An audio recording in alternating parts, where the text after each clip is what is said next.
You ever write a paragraph and it just feels a little bit off?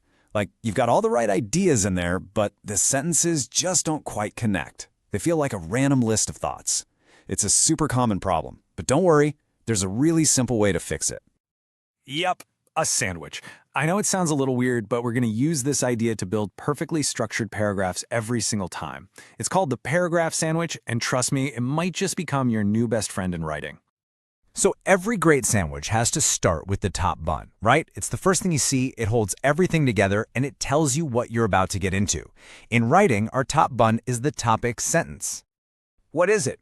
Well, it's exactly what it sounds like, the very first sentence of your paragraph. And its job is super clear. Introduce the one single main idea that the rest of the paragraph is going to be about. It's like a roadmap for your reader.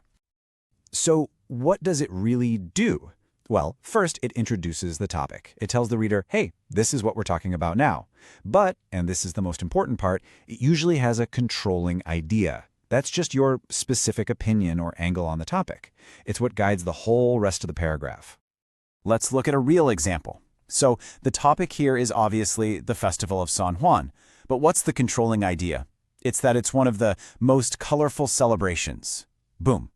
Right there. In that one sentence, we know exactly what this paragraph needs to prove to us. Okay, a top bun is nice, but let's be honest, a sandwich is nothing without the filling. This is the good stuff. The meat, the cheese, the veggies. In our paragraph, the filling is all of our supporting details. These are all the sentences that you're going to stack right after your topic sentence. They have one mission in life: to support, to explain, and to prove the big claim you just made. This is where you bring all your evidence. And how do they do that? Well, they provide the hard facts, the logical reasons, and the specific examples. This is what takes your main idea from just a simple claim and turns it into something really interesting, rich, and totally convincing. Let's jump back to our festival example. A supporting sentence could add that first layer of delicious detail. So the festival isn't just colorful anymore. Now we know it has parades and traditional dances. See how we're already adding more flavor? Then we add another layer. Let's throw on some context. It's not just some random event. Now we learn that families are getting together for competitions. The picture is getting way clearer, more specific with every single sentence. And finally, a great supporting sentence just paints a picture for you. Now we can actually see the decorated homes and the vibrant clothes. All of these filling sentences are working together to prove that first claim we made, that this is a really colorful celebration. All right, what's the last piece of any good sandwich? You got to have that bottom bun to hold it all together. Without it, you've just got a big old mess on your hands. In writing, that's our concluding sentence.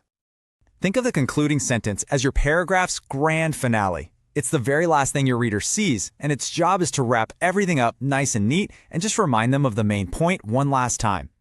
The whole goal here is to bring everything full circle. It quickly summarizes the big idea, it reinforces what you were trying to say, and it just gives the reader a nice sense of closure. The key is to echo that top bun without just repeating it word for word. Here, check out an example from a totally different topic, just to show you how this works for anything. Let's say you just wrote a paragraph about why learning English is useful. This concluding sentence doesn't add any new information. Nope, it just summarizes all the points you just made and powerfully restates that big idea about success and connection. All right, so the theory is great, but now let's actually put it all together. It is time for the official taste test to see how all these ingredients come together to make one complete and delicious paragraph. So here it is, the whole sandwich. The top bun makes that clear claim about the festival being colorful and joyful. The filling gives us all the proof, the parades, the river gatherings, the decorated homes, and then look at that bottom bun. It doesn't just repeat the beginning, it elevates the whole idea. Now the festival is a symbol. That's a perfect structure.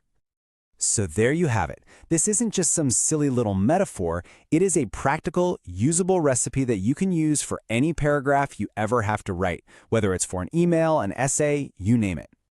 And here's your cheat sheet. The top bun introduces the idea. The filling explains it with all the juicy details, and the bottom bun just summarizes it and wraps it all up. It's a really simple but incredibly powerful structure that just makes your writing clearer. So now it's your turn.